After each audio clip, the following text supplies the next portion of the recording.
যারা guest room গণরুমের নামে শিক্ষার্থীদের উপর হামলা নির্যাতন করত 5 আগস্ট পরবর্তী সময়ে দেখা গেল তারা একটি গুপ্ত সংগঠনের সাথে সম্পৃক্ত। আমরা ইতিমধ্যেই তথ্য এবং প্রমাণ সহ তা আমরা আপনাদের মাধ্যমে দেখিয়েছি।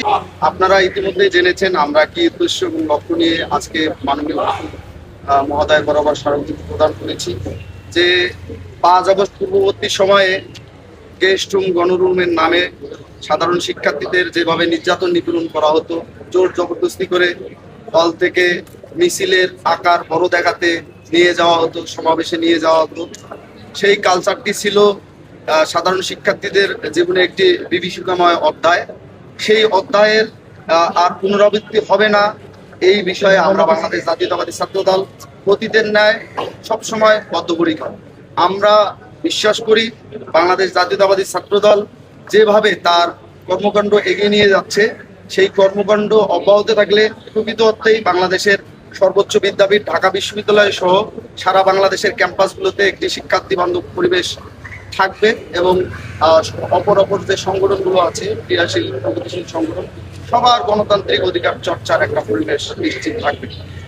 বিগত 5 আগস্ট পূর্ববর্তী সময়ে যারা গেস্ট রুম গণরুমের নামে শিক্ষার্থীদের উপর হামলা নির্যাতন করত 5 আগস্ট পরবর্তী সময়ে দেখা গেল তারা একটি গুপ্ত সংগঠনের সাথে সম্পৃক্ত। আমরা ইতিমধ্যেই তথ্য এবং প্রমাণ সহ তা আমরা আপনাদের মাধ্যমে দেখিয়েছি। আপনারা ইতিমধ্যেই জানেন, গতকাল আমি ধন্যবাদ এবং কৃতজ্ঞতা জানাই ডেইলি ইত্তেফাক, কালের কণ্ঠ সহ বাংলা ট্রিবিউন সহ যারা আমাদের যে সার্জেন্ট জহুর হক ছাত্র দলের নেতাকর্মী এবং সমর্থকরা যে ডকুমেন্টস শো করেছে, তথ্যপত্র দিয়ে তারা আপনারা সংবাদ মিডিয়ায় প্রচার করেছে। আমি এজন্য আপনাদের আনুষ্ঠানিকভাবে আজকে এই জায়গাতে কৃতজ্ঞতা প্রকাশ করছি।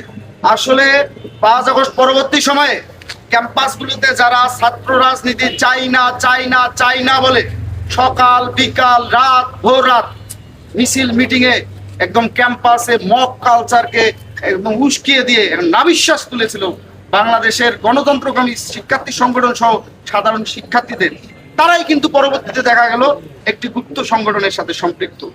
5 আগস্ট পরবর্তী সময়ে যখন একটি সরকার ছিল ডক্টর মোহাম্মদ ইউনূসের সরকার, সেই সরকারের আমলটা আপনারা আসলে জানেন কিভাবে একের পর এক মব সংগঠিত হয়েছে এবং সেই মবকে আমরা পাত্তা না দিয়ে মবকে ফেস করেই কিন্তু বাংলাদেশ জাতীয়তাবাদী ছাত্রদল তার স্বমহিমায় তার অতীত ঐতিহ্য এবং গৌরব নিয়ে এই অবস্থানে দাঁড়িয়ে আছে।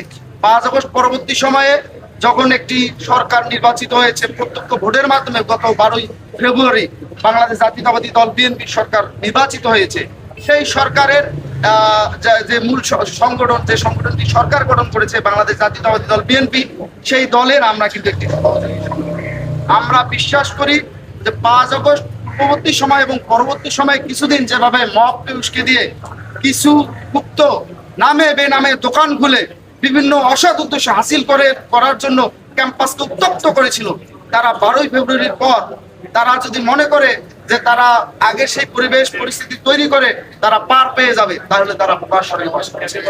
আমরা বলতে চাই যে একটি নতুন ব্যাচ 25-26 সেশন ঢাকা বিশ্ববিদ্যালয়ে প্রথম বর্ষে ভর্তি হয়েছে। আমরা যারা ঢাকা বিশ্ববিদ্যালয় ক্যাম্পাসে পড়ি, এই ক্যাম্পাসের ম্যাক্সিমাম 80% স্টুডেন্ট আমরা গ্রামগঞ্জ থেকে আসি।